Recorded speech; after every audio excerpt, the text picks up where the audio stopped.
Loading. Okay, it's playing. It's working fine. Welcome to my YouTube channel, guys. Today we're going to repair Akira 2.1 DVD microsystem. I took it from Indonesian friend and it's already open.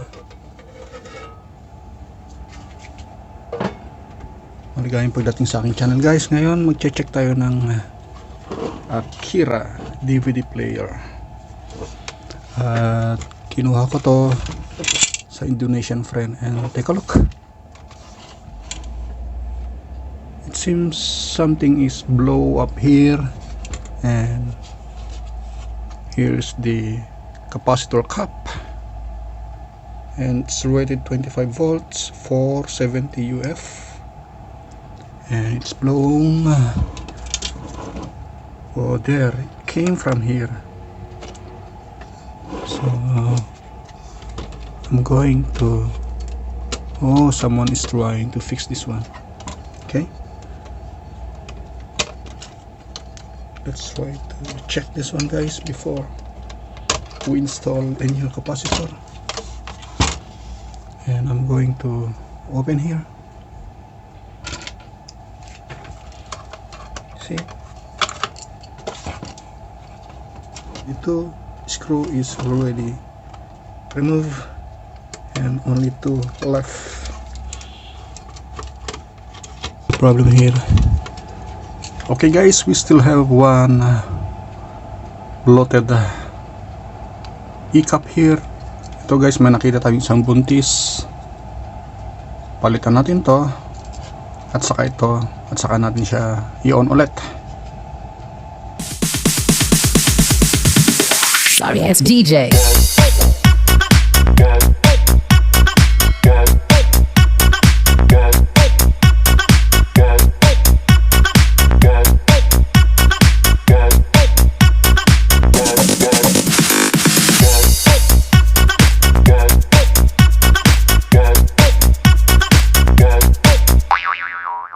Okay, 16 volts, 1000 UF.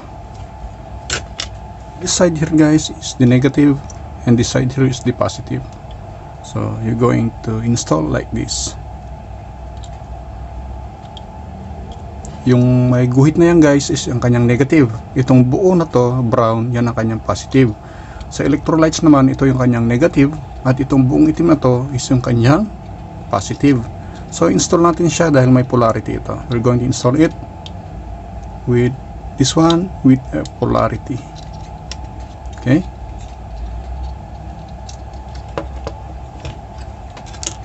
Kick.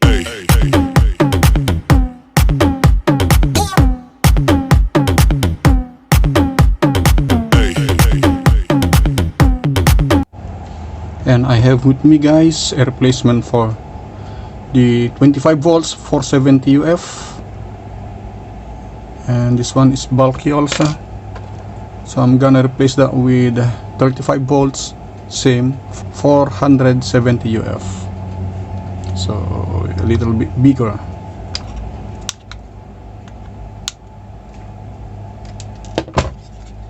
Okay, once again, guys, it has a polarity. We install like this.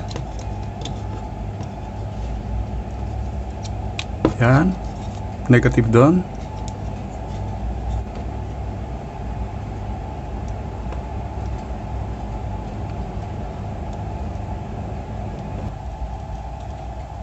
Now I just hung this socket here and this ribbon here.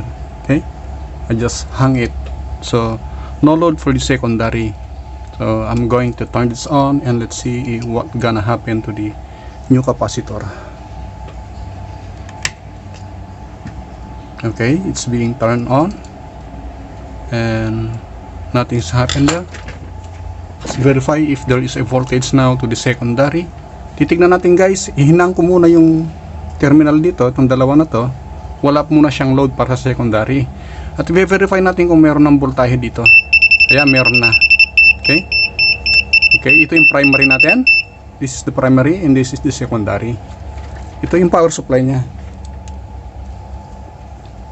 And now that the power supply is being applied for the secondary, we are now going to install this cable here. Install natin yung cable at itong supply niya guys, ito. Yan. Ito yung papunta dito. I-power up niya itong ating motherboard. Okay? Itong module na to ipa-power up na. This is the power supply of this module. And now we're going to turn it on again, and let's see. It's already, I'm going to power this on, and nothing's happened. And look, we have a power, so it's loading, and the VCD or DVD inside is now spinning. And I'm going to press the stop. Oh, it's playing now. Okay, stop. Stop. Okay, it's responded. It's playing now guys. So ganun lang guys ang pagre-repair ng DVD. Ito ay Akira. Ganito ang DVD nila dito sa Brunei. And now it's working. That's how we're going to troubleshoot guys, just in case you encounter this issue. So we just replace the blown capacitor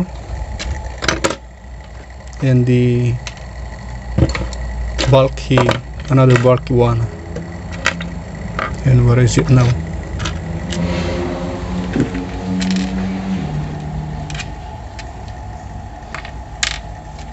Okay, here guys we only replace this one. Okay, these two capacitor here.